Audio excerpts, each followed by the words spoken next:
नमस्कार, मैं डॉक्टर दिवाकर तेजस्वी। आप सबों के सामने एक बार कोविड 19 या कोरोना वायरस, जो सार्स कोरोना वायरस 2 जिसका नाम दिया गया, उसके बारे में कुछ बातें करने आया हूँ। आप लोगों को भी जो भी इस बीमारी से संबंधित कुछ भी जानकारी लेनी हो तो आप अवश्य वो जानकारी ले सकते हैं।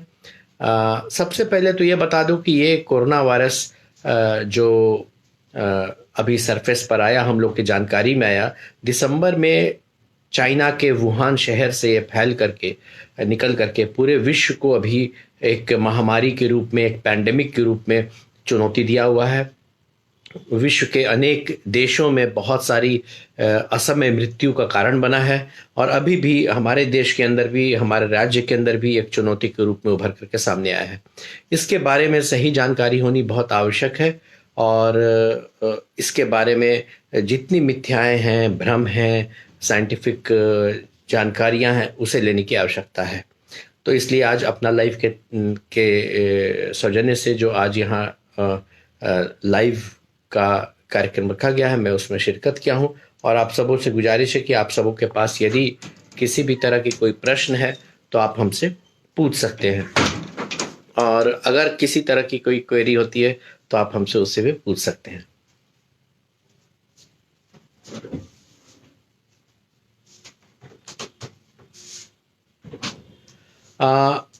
कोरोना वायरस एक वायरस है जिसके दो जो कजिन्स या उसके जो और तरह की वैरायटी, जो उस तरह के वायरस से मिलते जुलते और वायरस जो है इस ग्रुप के करीब टोटल 7 कोरोना वायरस अभी ह्यूमन बीइंग को इन्फेक्ट कर सकते हैं, जिसमें 2 कोरोना वायरस अभी तक जो आए हैं, जो 2002-3 में सार्स कोरोना वायरस 1 और मर्स कोरोना वायरस जो 2008-9 में आया था, फिर 2015 में साउथ कोरिया में आया। ये दोनों अत्यंत घातक सिद्ध हुआ था मानव जाति के लिए, और लेकिन इन दोनों को कंटेन कर लिया गया था क्योंकि इसका मोड ऑफ ट्रांसमिशन जो था वो उतना उतना वायरलेंट नहीं था, उतना इफेक्टिव मोड ऑफ ट्रांसमिशन नहीं था जितना कोरोना वायरस टाइप 2, जो अभी हम लोग corona virus SARS corona virus 2 जिस कोविड 19 जो डिजीज कर रहा है वो है। तो ये कोरोना वायरस इतनी तेजी से श्वासों की के संक्रमण से एक से दूसरे में फैल रहा है कि जिसके कारण से ये बहुत गंभीर चुनौती हमारे सामने दिया हुआ है। तो अभी आज के दिन में जो देखा गया कि ये खांसने से, छींकने से और नाकों से, सिक्रीशन से बॉडी के, ये एक से दूसरे में फैलना शुरू हो गया है और उससे जो ड्रॉपलेट्स निकलते हैं एक बार की खांसी या छींक में, ये करीब करीब ये देखा गया कि 6 फीट तक दूरी तक जा करके एक दूसरे को संक्रमित कर सकते हैं। कभी कभी कहीं कहीं एरोसोल भी, जो कि बहुत माइन्यूट ड्रॉपलेट्स होते हैं, उनको एरोसोल कहते हैं, जो 5 मिक्रोमीटर से ऊपर के होते हैं, 5 से 10 तक के ड्रॉपलेट्स, उनको ड्रॉपलेट इन्फेक्शन कहते हैं। और उनसे छोटे जो होते हैं उन्हें ड्रॉपलेट न्यूक्लियाई या एरोसोल कहते हैं, जो और दूरी तक जा सकता है और वातावरण में कुछ देर तक जीवित भी रह सकता है। इसलिए इसकी चुनौती और बढ़ जाती है। इसकी चुनौती और भी इस कारण से बढ़ी है कि सब क्लिनिकल इन्फेक्शन, जो व्यक्ति को जो भी वायरस का प्रवेश होता है या कोई भी अन्य पैथोजन का प्रवेश होता है, उसका जो लक्षण शुरू होते हैं, लक्षण जो आने लगते हैं, उसमें समय लगता है, उसको इंक्यूबेशन पीरियड कहते हैं। इसमें कोरोना वायरस जो सार्स कोरोना वायरस 2 है, इसमें 2 से 14 दिन का औसतन आमूमन उनके लक्षण आने में लगते हैं। मुख्यतः 5 से 6 दिन तक लक्षण आने लगते हैं। और इस बीमारी में, इस पर्टिकुलर कोरोना वायरस में ये देखा गया कि सब क्लिनिकल इन्फेक्शन भी स्प्रेड कर रहा है। लक्षण आने के 1 से 2 दिन पहले से ही व्यक्ति दूसरे को संक्रमित कर सकता है, इसलिए और परेशानी होने की संभावनाएं हो जाती है इसमें, और एक तेजी से एक से दूसरे में फैलने की संभावनाएं हो जाती हैं। तो सब क्लिनिकल इन्फेक्शन जो कोरोना वायरस में आता है वो बहुत बड़ी चुनौती का कारण बनता है और इस कारण भी एक से दूसरे में फैलने में की संभावनाएं प्रबल हो रही हैं। और आप देखे होंगे अभी के कि ब्रिटेन के प्राइम मिनिस्टर बोरिस जॉनसन को भी ये बीमारी हुई और वो अच्छे वातावरण में थे, कहीं कोई इन्फेक्टिव व्यक्ति के सामने नहीं आए थे, फिर भी उन्हें संक्रमण हुआ। उनको सब क्लिनिकल इन्फेक्शन के व्यक्ति के द्वारा ही कहीं ना कहीं से संक्रमण हुआ होगा। सब क्लिनिकल इन्फेक्शन का मतलब कि उस व्यक्ति में कोई लक्षण नहीं आए होंगे, पूर्णतः स्वस्थ होगा, फिर भी उसके बात करने से भी ये इन्फेक्शन देखा जा रहा है कि होने की संभावनाएं होती हैं। जैसे एक स्टडी हुई थी जो new England journal of medicine में पब्लिश भी हुई है, उसमें देखा गया कि stay safe, STAY, stay safe, stay healthy बोलने पर देखा गया कि कुछ ड्रॉपलेट्स बाहर निकल रहे हैं, न्यूक्लियाई, और स्टे हेल्दी पूर्णतः स्वस्थ व्यक्ति भी बोल रहा है, तो वो ड्रॉपलेट्स वातावरण में फैल रहे हैं, और यदि वो व्यक्ति सब क्लिनिकली इन्फेक्टेड है जिसमें लक्षण नहीं आए तो वो दूसरों को इन्फेक्ट कर सकता है। तो इस तरह से एक से दूसरे में वो परेशानी का सबब बनता है और एक से दूसरे में फैलने की संभावनाएं बनती हैं। इसके अलावे जो अभी चैलेंजिंग इसलिए होता है क्योंकि इसकी कोई वैक्सीन भी नहीं आई है और अभी तक इसकी कोई अचूक दवाई भी नहीं आई है। तो जब वैक्सीन और दवाओं के अभाव में कैसे इस रोग से बचा जाए, इस पर ध्यान देना बहुत आवश्यक होता है। तो इस रोग से बचने के सबसे जो महत्वपूर्ण अभी तरीका है, जो प्रूव्ड इंटरवेंशन है, जिससे कि और सब देशों में जैसे ताइवान है, न्यूजीलैंड है, ऑस्ट्रेलिया है, उन सब देशों में इसे कंटेन काफ़ी हद तक किया गया है। इसमें देखा गया कि जब सोशल डिस्टेंसिंग आप मेंटेन करते हैं, आइसोलेशन मेंटेन करते हैं, जब दूसरों से में इन्फेक्शन ना जाए उसकी पूर्णतः जब आप एक डिस्टेंस का मेंटेन ख्याल रखते हैं तो आप बच सकते हैं।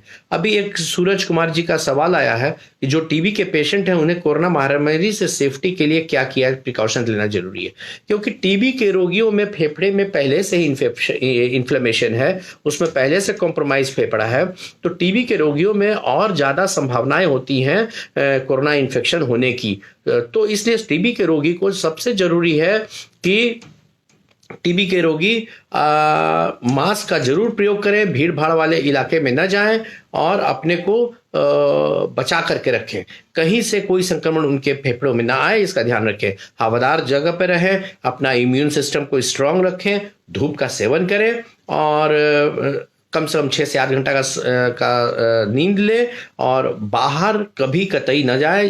कोई भी इन्फेक्टिव व्यक्ति के सामने तो टीबी के रोगी कतई न जाए। तो इस तरह से अपने को बचा सकते हैं। और टीबी का अगर दवाई चल रहा है तो नियमतः अपनी दवाओं को आपको खाना चाहिए। एक सवाल आया है कि ओल्ड एज के लोगों के लिए क्या महत्वपूर्ण बातें हैं। तो ओल्ड एज के लोग, देखा गया है कि पूरे विश्व में जो 60-65 साल से ऊपर के लोग हैं उनमें यह बीमारी ज़्यादा खतरनाक रूप से हो रही है और मॉर्टिलिटी, मृत्यु दर भी उनमें ज़्यादा है। तो ओल्ड एज के लोगों के लिए विशेष भारत सरकार की तरफ से गाइडलाइन भी आई है। उस गाइडलाइन की मुख्य बातें यही हैं कि ओल्ड एज के लोग भी बाहर में कतई न निकलें, सोशल डिस्टेंसिंग मेंटेन रखें और उनके ओल्ड एज के घर में यदि कोई नौजवान भी रह रहा है तो ये बात समझना है कि नौजवान को सब क्लिनिकल इन्फेक्शन हो सकता है। यदि वो बाहर जाता है, सब्जियां लाता है या अपना प्रिकॉशन नहीं रखता है तो उसे तो कोई इन्फेक्शन नहीं आया है, लेकिन वो अपने घर के ओल्ड एज के लोगों को संक्रमित कर सकता है। तो इसलिए ओल्ड एज के लोग को मास्क का प्रयोग जरूरी है और उसके घर में कोई भी व्यक्ति हैं, बच्चे हैं, नौजवान हैं, वो लोग भी बाहर न जाए, इसका ध्यान रखना है। अगर बाहर जा रहे हैं, कोई बहुत महत्वपूर्ण कोई बात हो रही है तो अपने मास्क का प्रयोग अवश्य करें, हाथ को सैनिटाइज करते रहें, अवश्य धोते रहें और घर आने के बाद पूर्णतः सैनिटाइज होने के बाद ही आप घर के अंदर आएं। और घर के अंदर जब आप अपने बुजुर्गों से बात कर रहे हैं, ओल्ड एज के लोगों से बात कर रहे हैं, उस समय दोनों को मास्क का प्रयोग जरूर करें। तो इस तरह से ओल्ड संक्रमण से हम लोग उन्हें बचा सकते हैं। ओल्ड एज के साथ साथ उतना ही महत्वपूर्ण उन लोगों के लिए भी है जो किसी कार्डियक प्रॉब्लम से ग्रसित हैं या डायबिटिक हैं या ब्लड प्रेशर के रोगी हैं या किडनी के रोगी हैं या ऑस्टियोआर्थराइटिस के रोगी हैं या एड्स के रोगी हैं या टीबी के रोगी हैं। इस तरह का इम्यून कॉम्प्रोमाइज सिस्टम उन लोगों का होता है और इम्यूनिटी कम होती है और इस तरह से कभी भी उनको ज़्यादा संभावनाएं हो जाती हैं। एक कमेंट है कि आज जैसे डॉक्टर गुलेरिया का एक निजी चैनल पर इंटरव्यू में कहा है, ठीक करो ना पीक जून तक होने की संभावना, आप कितना सहमत हैं? निश्चित तौर पर के अभी जो जिस तरह से फैलाव चल रहा है, तो अभी 3 से 4 हफ्ता तो जरूर बढ़ करके, और हम लोग जितना कंटेनमेंट भारत सरकार ने शुरुआती दौर पे इफेक्टिवली ली है, तो इससे संभावनाएं हैं कि हम एक पीक ना आए, और लेकिन सस्टेन्ड जो बढ़ोतरी की संख्या है ये हम लोग लिमिट में करते हुए रखें, लेकिन अभी और बढ़ने की संभावनाएं हैं। और गुलेरिया साहब ने ठीक ही कहा है कि अभी 3 से 4 हफ्ता हम लोग के लिए बहुत क्रूशियल है, और इसलिए अभी जो जितना अभी तक कंटेनमेंट के बाद भी इतनी तेजी से बढ़ रहा है, तो आप समझ सकते हैं कि अभी आज के दिन भी हम लोग के लिए आइसोलेशन और सेफ डिस्टेंसिंग कितना महत्वपूर्ण है। नहीं तो हमारे भारत जैसे विकासशील देश के लिए, जहां की हेल्थ इंफ्रास्ट्रक्चर बहुत प्रॉपरली विकसित नहीं है, बहुत ज़्यादा गंभीर समस्या उत्पन्न करने की संभावना उत्पन्न कर देगा। इसलिए आज के दिन भी अगर हम लोग डिस्टेंसिंग मेंटेन करते हैं, तब जा करके 3 से 4 हफ्ते का पीक है जो रुक पाएगा, नहीं तो आगे भी हम लोग फर्दर इन्फेक्शन बढ़ते जाएंगे समाज में, और ये गंभीर चुनौती देती जाएगी। इसलिए आज के दिन भी सोशल डिस्टेंसिंग और आइसोलेशन और हैंड वॉशिंग बहुत महत्वपूर्ण है। इससे कतई ढिलाई देने की आवश्यकता नहीं है। और एक सवाल ये आया है कि स्थिति की भयावहता को देखते हुए बिहार सरकार के स्वास्थ्य विभाग को और क्या तैयारी करनी हम जरूरी होगा।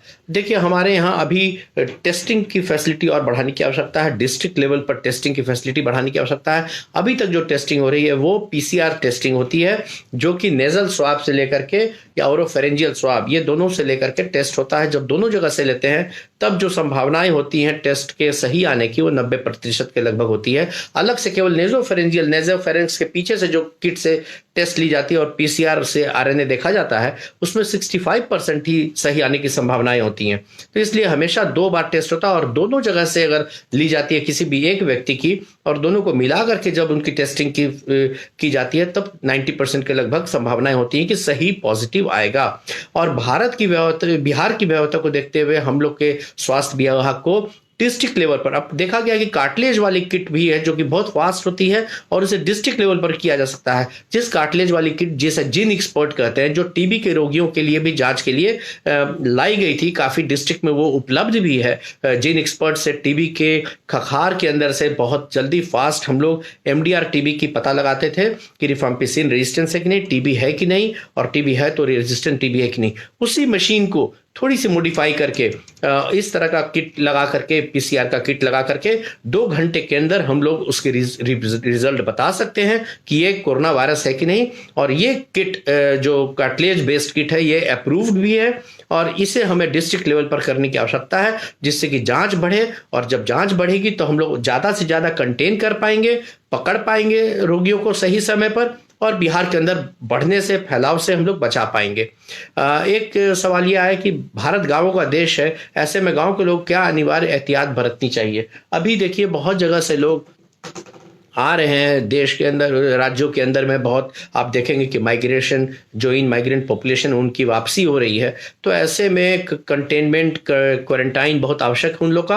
और गांव के लोगों को भी ये आवश्यक है कि किसी भी गांव के लोगों में कोई भी लक्षण आ रहे हैं बुखार के, सर्दी खांसी के, सूखी खांसी के, वो जरूर से नोटिफाई करें। और सभी लोग अभी जिनके पास भी ऐप है, जिनके पास भी एंड्रॉयड फोन है, वो लोग आरोग्य सेतु ऐप जरूर से डाउनलोड करें, जिससे कि आप एक से दूसरे में पता भी चल सकता है कि कौन से लोग संक्रमित हैं या कौन से लोगों की संक्रमण की संभावनाएं ज्यादा हैं, प्रबल हैं, उन्हें कहां जाना चाहिए, क्या रिपोर्ट करना चाहिए। इसलिए ग्रामीण वासियों को भी यह बहुत जरूरी कि बहुत विजिल रहे, गांव में यह न फैले, और किसी को भी कोई सिम्टम है तो डरे नहीं, सामने आए। और देखा गया है, ऐसा स्टडी भी हुआ है कि जो लोग सामने आए हैं और जल्द से जल्द अपनी सिम्टम्स को बताए हैं, उनके ट्रीटमेंट में, उनके सही होने में, उनके ठीक होने में बहुत संभावनाएं बढ़ जाती हैं, बनिस्पत कि वे लोग जो इन सब लक्षणों को छिपा कर रख रहे हैं और खांसी बढ़ती जा रही है, और उस स्थिति में जब वो हॉस्पिटलाइज हो रहे हैं तो उनके ठीक होने की संभावनाएं कम हो रही हैं। तो इसलिए जैसे ही लक्षण आते हैं, अपने को स्वयं को जाकर के बताना चाहिए कि मुझे ये लक्षण है, खांसी है, बुखार है, मुझे क्या क्या हो सकता है। संभावना है कि आपको सामान्य खांसी बुखार भी हो, लेकिन उसकी जांच उपयुक्त हो जानी चाहिए। और गांव के लोगों को बहुत ज्यादा से ज्यादा आपको गांव के लोगों को सतर्क रहना आवश्यक होगा। इसलिए अभी जो टेस्टिंग किट है, डिस्ट्रिक्ट लेवल पर भी किट टेस्टिंग फैसिलिटी जो जीन एक्सपर्ट मशीन आ रही है उसके द्वारा मॉडिफाई करके इस कोरोना वायरस का टेस्ट ज़्यादा से ज़्यादा संख्या में किया जाए, जिससे कि लोगों की समय रहते जानकारी हो पाए। आज के दिन में लक्षणों के बारे में मैं बताऊं कि एक सवाल और आया है कि कोरोना बीमारी में सोशल डिस्टेंसिंग से खत्म हो जाएगी या लंबे समय तक हमको क्या करना होगा, इसके साथ जीना सीखना होगा। निश्चित तौर पर जब तक कि हमारे पास वैक्सीन नहीं आ रहा है, जिसको आने की संभावनाएं अभी अगले साल के प्रारंभ तक कम से कम उतना समय लगने की संभावनाएं हैं। और जो दवाइयां भी अभी टेस्टिंग में चल रही है, रेमडेसिविर जो कि FDA अप्रूव भी किया वो गंभीर रोगियों के लिए, तो वो दवाइयां भी अचूक रामबाण दवाई नहीं है, वो उसकी पोटेंसी भी रहती है। सब दवाइयों से 100% क्योर नहीं होता है। तो इसलिए हम लोग को सोशल डिस्टेंसिंग, मास्क का प्रयोग, हैंड वॉशिंग, ये अपने लाइफ का एक पार्ट बना करके रखना होगा जब तक कि इफेक्टिव वैक्सीन ना आ जाए। तो इसलिए अभी साल 2 साल ये समझे कि मास्क का प्रयोग अनिवार्य है। जैसे हम लोग टाई, कोट, शर्ट, पैंट पहनते हैं, उस तरह मास्क भी लगाना आवश्यक होगा। मैं भी अपने मास्क लेकर के चल रहा हूं, हमेशा मास्क लगाता हूं। अभी केवल यहां पर मास्क उतारा हुआ है क्योंकि मैं अपने घर में हूं, अलग से हूं, और कहीं कोई यहाँ पर अभी संक्रमण की संभावनाएं नहीं है। नहीं तो ये मास्क मैं जो रखा हूं, ये मास्क मैं हमेशा से लगाता हूं। और अब सभी लोगों को मास्क लगाना है।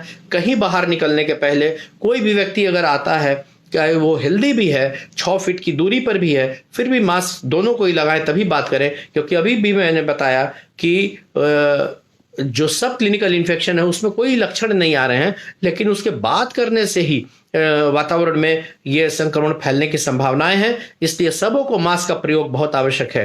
एक स्टडी भी आपको बताए हैं कि उस स्टडी में ये देखा गया था कि स्टे हेल्दी बोलने से ही बहुत सारे ड्रॉपलेट्स वातावरण में जा रहे हैं जो दूसरे को संक्रमित कर सकते हैं अगर वो किसी व्यक्ति को संक्रमण है। एक सवाल आया कि बिहार सरकार के स्वास्थ्य विभाग की तैयारियों से आप कितना सहमत हैं?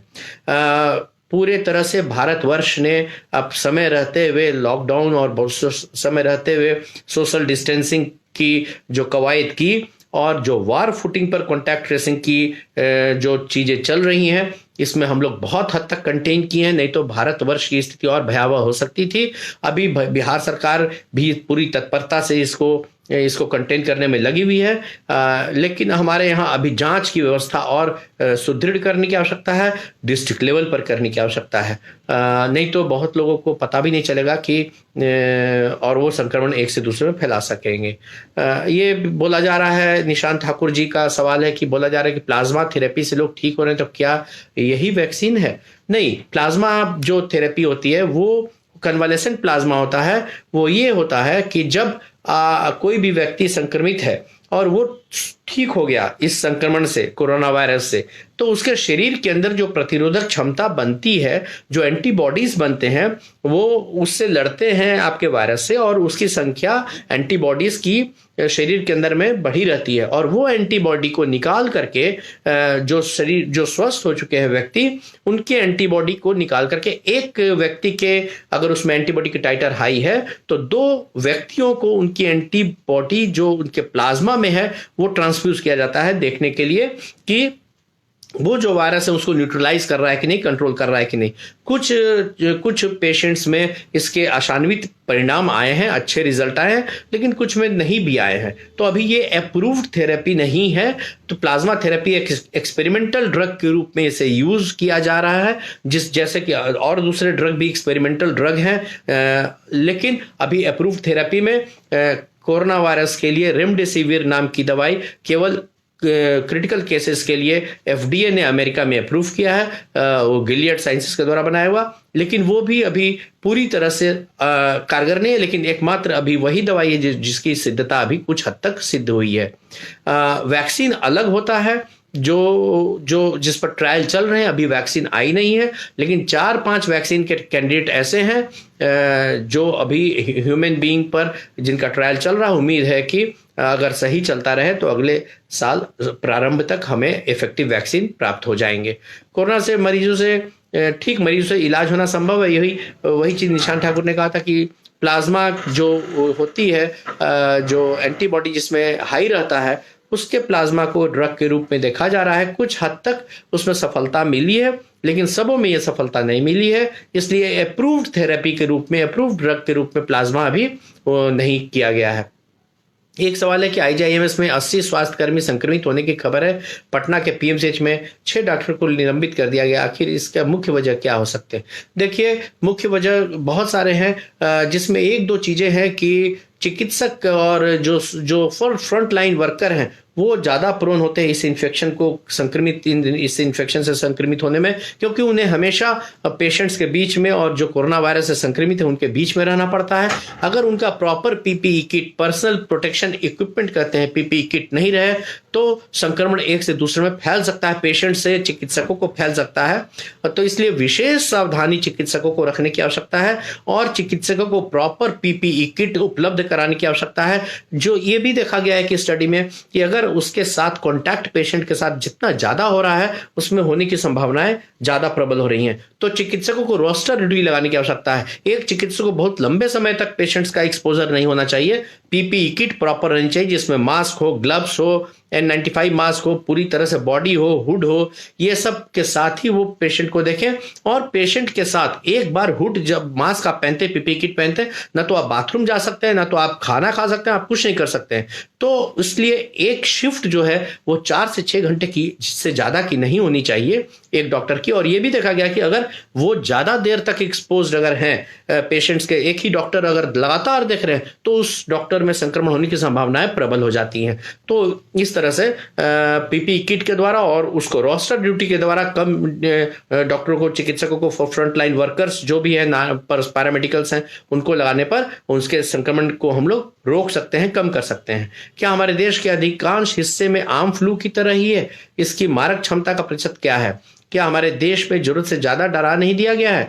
नहीं, ये देखिए, ये आम फ्लू से ज्यादा खतरनाक है। जो फ्लू वायरस होता है ना, वो flu virus, influenza A B virus, उसके अगेंस्ट में दवाइयां भी, ओसेल्टामिविर भी है, उसके अगेंस्ट में फ्लू का वैक्सीन भी आया हुआ है। और फ्लू की जो मॉर्टिलिटी है, मृत्यु दर है, वो 0.1% है, उससे हल्की कम भी है। और जहां तक कोरोना वायरस का है, ये नोवेल वायरस है, इसके अगेंस्ट में कोई प्रतिरोधक क्षमता व्यक्ति में भी डेवलप नहीं हुई है, साथ ही कोई वैक्सीन इसकी नहीं है, साथ ही कोई दवाई इसकी नहीं है। तो और फ्लू से कई गुना ज्यादा, उसका 0.1% है जब मॉर्टिलिटी, इसकी 1% से ऊपर है मॉर्टिलिटी, तो 100 गुना ज्यादा मॉर्टिलिटी है। तो फ्लू से यह बहुत भयावह है और फ्लू से इफिशिएंसी ऑफ ट्रांसमिशन भी थोड़ा ज्यादा है। आप देखें, इसमें सब क्लिनिकल भी ट्रांसमिट हो रहा है, लक्षण भी नहीं आ रहे हैं, और जब लक्षण नहीं आ रहे तभी भी ट्रांसमिट हो जा रहा है। और अच्छे जो बहुत सेफ्टी के अंदर रहने वाले हैं, प्राइम मिनिस्टर यूके के, प्राइम मिनिस्टर रशिया के, सब लोग इन्फेक्टेड हो रहे हैं। तो सब क्लिनिकल इन्फेक्शन से जब जो जिस व्यक्ति को लक्षण नहीं है उससे भी एक से दूसरे में फैल रहा है, तो ये फ्लू से बहुत ज्यादा खतरनाक है और इससे बहुत बचाव करना आवश्यक है।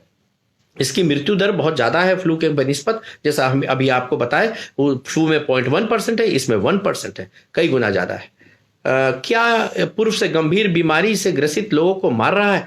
हाँ, निश्चित तौर पे जितने अभी तक जो डेटा आए हैं उसमें यही देखा गया है कि जो लोग पहले से कोई गंभीर बीमारियों से संक्रमित हैं उनमें ये ज़्यादा वायलेंट होता है, ज़्यादा पैथोजेनिसिटी ज़्यादा होती है और उनमें ज़्यादा अटैक करता है और उनमें मृत्यु दर भी ज़्यादा है। लेकिन एक बात को मैं समझा दूं कि अब नए डाटा जो आ रहे हैं अमेरिका से या फिर अन्य देशों से, हमारे देश से भी, उसमें यंग जनरेशन के बच्चे, यंग जनरेशन के एडोलेसेंट्स भी इससे इफेक्टेड हो रहे हैं और मृत्यु वहां भी देखी गई है। लेकिन निश्चित तौर पे ओल्ड एज में और जो लोग पहले से गंभीर बीमारियों से या इम्यूनो कॉम्प्रोमाइज स्थिति से हैं उन लोगों में ये और ज़्यादा बीमारी गंभीर रूप ले लेती है। एक सवाल आया कि बहुत अहम जानकारी समझा रहे हैं, ढेरों शुभकामनाएं, थैंक यू वेरी मच। आप सभी लोग और देखें, और किसी भी तरह की कोई भी प्रश्न आपके मन में है तो वो जरूर से अपने शंका को दूर करें। और मैं ये भी अब अपडेट कर देता हूं कि जो बहुत सारे लोग थ्योरी पर भी जाते हैं कि कहाँ से आया, कैसे आया वायरस, अभी तक की जो थ्योरी आई है उसमें यही है कि बैट वायरस, जो चमगादड़ का वायरस होता है, उसमें 96% इससे मेल खाते हुए वायरस की सीक्वेंसिंग निकली है। जो वायरस का जेनेटिक मटेरियल निकला है उसमें से उत्पन्न हुआ है, नेचुरली ये म्यूटेट करके आया है। और अगर हम लोग इस पर सतर्कता नहीं रखेंगे तो ये फेफड़ों को इन्फेक्ट करता है, और फेफड़ों के साथ साथ ये भी देखा गया है कि विभिन्न ऑर्गन को साइटोकाइन सर्ज कहते हैं, जिसमें कि इन्फ्लेमेटरी इम्यूनोजेनिक रिएक्शंस होते हैं बहुत तेज से। किडनी को, लिवर को, ब्रेन को, अन्य टिश्यूज को भी ये हैम्पर करता है, ऑर्गन्स को भी हैम्पर करता है, और बहुत शरीर को नुकसान पहुंचाता है और डेथ हो जाती है।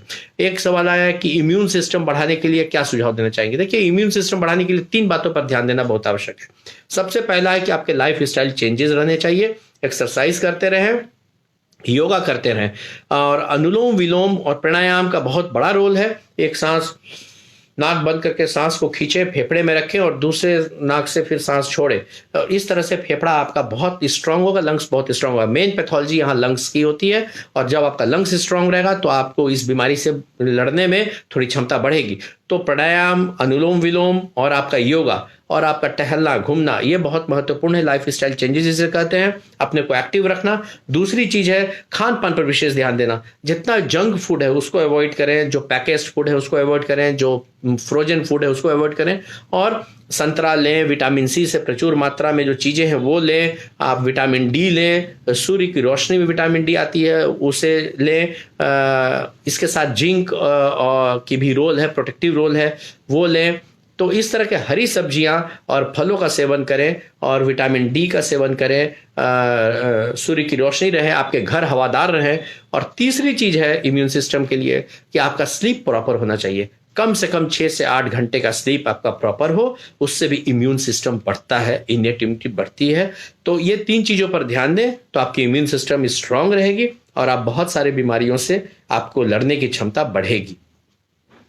इसके साथ साथ आपको हमेशा प्रसन्न रहना है, और पॉजिटिवली अपने समय को अभी बितानी है, जिससे कि आपका स्किल डेवलपमेंट हो, जो भी आपकी शौक थी वो पूरा हो, और निगेटिव थिंकिंग को हटा करके पॉजिटिविटी की ओर आनी है। ये सोच करके चलना है कि ह्यूमन बीइंग बहुत ज़्यादा पर्यावरण के साथ और सभी चीज़ों के साथ खिलवाड़ करना शुरू किए थे। हमारी जनसंख्या का एक्सप्लोजन हो रहा था, और ये सब भी चीज़ें हैं जिस कारण से जो वातावरण में, पर्यावरण में जो बेसिक चेंजेस आते हैं, जो क्लाइमेट में बेसिक चेंजेस आते हैं, उस कारण से भी इस तरह की नई नई चीज़ों की उत्पत्ति होती है, जो कि बहुत ह्यूमन बीइंग के एग्जिस्टेंस के लिए बहुत चुनौती बन जाती है। तो इसलिए अपने पर्यावरण को भी स्वस्थ, साफ सुथरा रखना आवश्यक है, और अपने जो नेचर के साथ जो हम लोग ने चैलेंज करते हैं, उस चैलेंज को भी नहीं करना है। नेचर के साथ ही जीना है, और अपने को इस तरह से सिस्टम को ढाल करके रखना है कि आप हमेशा इस नेचर के साथ ही जिए, नेचर के अगेंस्ट न जिए। जब रात में सोना है तो रात में सोना है। बहुत लोगों की देखते ही दिनचर्या उल्टी हो जाती है, बहुत लोग तनाव में रहते हैं, बहुत लोग स्ट्रेस में रहते हैं। ये सब भी इम्यून सिस्टम को घटाता है, और क्लाइमेट चेंजेस के कारण से नए नए प्रजाणुओं की, विषाणुओं की उत्पत्ति होती है, म्यूटेशंस होते हैं, और वो बहुत प्राणघातक हो सकते हैं।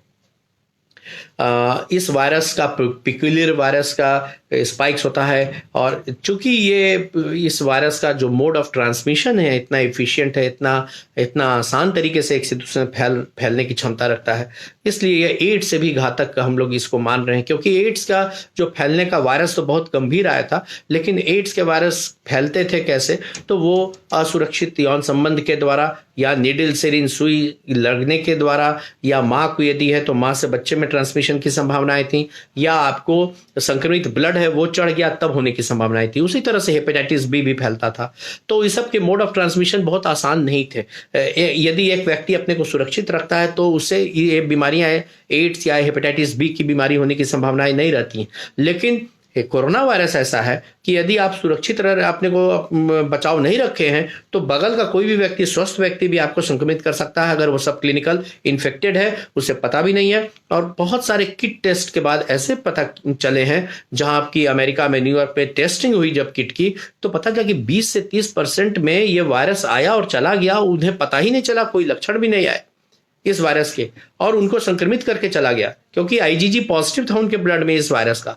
जब आईजीजी पॉजिटिव, इसका मतलब है कि उनके संक्रमण हुआ था और उन्हें कभी कतई कुछ लक्षण नहीं आए। जब उन्हें लक्षण नहीं आए वो तो स्वस्थ समझ करके कहीं भी बाहर निकले, कहीं गए, ग्रोसरी शॉप में गए, परचून लाने गए, सब्जियां लाने गए, और वो तो पूर्णतः स्वस्थ अपने को है क्योंकि उनकी इम्यून स्टेटस बहुत अच्छी थी, वायरस को क्लियर कर लिए उन्होंने बिना लक्षण प्रोड्यूस किए हुए। लेकिन जहां वो गए, अगर उनकी इम्यून स्टेटस कम थी, ग्रोसरी शॉप वाले कोई डायबिटिक थे, या सब्जियां वाला कोई टीबी का रोगी था जो सब्जी बेच रहा है, या कोई और ने डिजीज से संक्रमित था, तो उससे यह संक्रमण हो सकता है। और घर में लौटने पर भी, बुजुर्ग यदि आपके घर में है, आप सप्लिकेंट इन्फेक्शन में है, तो उनको भी होने की संभावनाएं हो सकती हैं। तो इसलिए मास्क का प्रयोग मैं कर रहा हूं, अभी भी कर रहा हूं, सबों को लगाना है, चाहे आपको लक्षण आ रहे हैं या नहीं आ रहे हैं, मास्क का प्रयोग अवश्य करें। और ये मास्क का प्रयोग अब जाने वाला अभी नहीं है, जब तक हमारे पास इम्यून सिस्टम को इम्यूनिटी बढ़ाने के लिए जो वैक्सीन कहते हैं वो नहीं आ जाती है, तब तक मास्क का प्रयोग नहीं जाने वाला है। इसलिए ये हमारे पार्ट ऑफ लाइफ अब हो गया, समझिए 1.5 साल तक कम से कम, जब तक कि वैक्सीनेटेड आप नहीं है तब तक मास्क यूनिवर्सली लगानी है। कहीं घर के अंदर भी अगर आपके गेस्ट आए हैं तो आपको मास्क लगा करके, गेस्ट को भी मास्क लगा करके बात करनी है। हैंड वॉशिंग, हैंड सैनिटाइजेशन हमेशा से आपका एक पार्ट ऑफ लाइफ हो गया। आपको हमेशा से हाथ ज़्यादा से धोना है, और हाथ धोते हुए हमेशा साबुन पानी से 20 सेकंड के लिए हाथ धोना है। एक बात और मिसअंडरस्टैंडिंग को दूर करना चाहेंगे, क्योंकि बहुत लोग ग्लव्स लगा लेते हैं। सुबह में ग्लव्स लगा लिए और सोचे कि हम तो एकदम क्लियर हो गए, अब तो हम ग्लव्स लगाए हुए हैं, लेकिन वो ग्लव्स प्लास्टिक का होता है। और उस ग्लव्स पर भी, जैसे हम अभी बोल रहे हैं, इतनी तेजी से बोल रहे हैं ना, यदि अगर हम सब क्लिनिकली इन्फेक्टेड है, समझ लीजिए हमें कोई लक्षण नहीं है, तो इतनी तेजी से भी बोलने से भी ड्रॉपलेट निकल सकते हैं। अगर हम बोले थूक यहाँ पे लग गया हाथ पर या ग्लव्स पर, तो वो सरफेस पर बहुत देर तक वो ड्रॉपलेट न्यूक्लियाई के रूप में रह सकता है।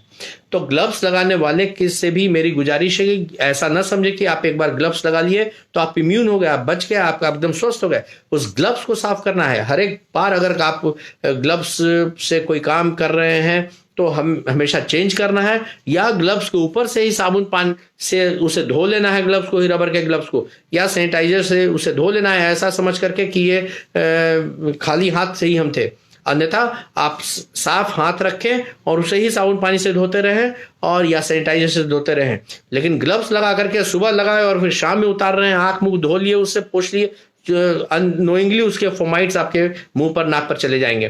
तो ग्लव्स से और सतर्क रहना है। ग्लव्स से आपको मिथ्या भ्रम न होना चाहिए कि हमने ग्लव्स लगा लिया तो अब हम बचाव हो गई मेरी, हम तो, लेकिन ग्लव्स को साफ करना आपका जरूरी है, हमेशा जरूरी है, क्योंकि ग्लव्स के सरफेस पर बहुत देर तक फोमाइट्स जीवित रह सकते हैं। तो ग्लव्स लगाने से ये नहीं समझिए कि हम तो बच गए। तो ग्लव्स का जो मिथ्या उससे उत्पन्न होती है उसे ही बता दिए। आपके मास्क को भी, जो लोग इन्फेक्टेड नहीं हैं, जो सामान्य स्थिति में, वो कॉटन मास्क लगा सकते हैं, घर का बना हुआ 3 लेयर का मास्क बना सकते हैं, वो लगा सकते हैं। सर्जिकल मास्क लगा सकते हैं। और जो लोग हेल्थ केयर वर्कर हैं, जो जैसे चिकित्सक हैं, जो पेशेंट्स को देख रहे हैं, तो उनको N95 मास्क लगाने की आवश्यकता पड़ सकती है, क्योंकि वो हमेशा एक्सपोज्ड है उस तरह के पेशेंट से। तो सामान्य मास्क लगा करके ही, कपड़े का मास्क खींच करके पहने और लगाएं। और अगर मास्क नहीं है तभी भी नाक मुंह ढकना आवश्यक है, या आप गमछा से ढक सकते हैं या किसी चीज से, लेकिन बेहतर है कि मास्क लगाएं। मास्क के ऊपर से ही आप कुछ चीजें और लगाएं। और मास्क की उपलब्धता कहीं मुश्किल नहीं है, घर में ही बन सकता है।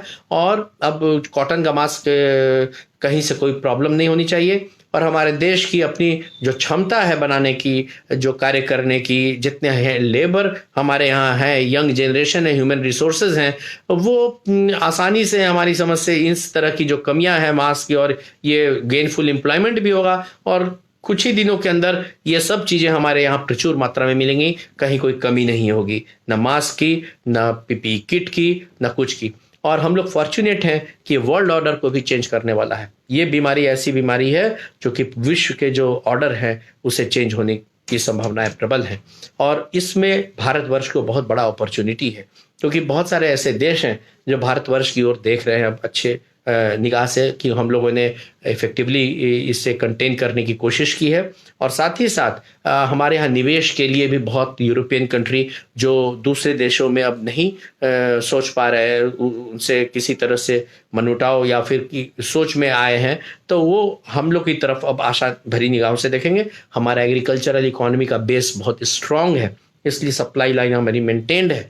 और उम्मीद है कि ये जब हम लोग इस त्रासदी से पूरा विश्व उभरेगा, तो भारतवर्ष भी उसमें एक बहुत महत्वपूर्ण और भूमिका, हमारी भूमिका ऐसे ही महत्वपूर्ण है पूरे विश्व में, और महत्वपूर्ण भूमिका के साथ भारतवर्ष का उदय होने वाला है।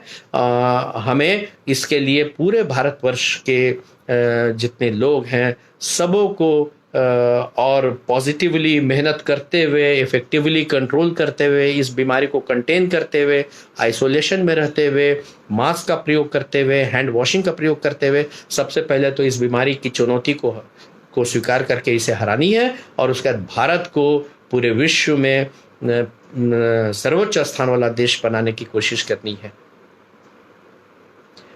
हमारी समझ से कोई सवाल अभी नहीं आ रहे हैं। मैं बहुत बहुत धन्यवाद अपना न्यूज़ को देता हूं, आप सबों को देता हूं, जो आप सबों ने मुझे यहाँ आकर के अपनी बात को रखने का मौका दिया।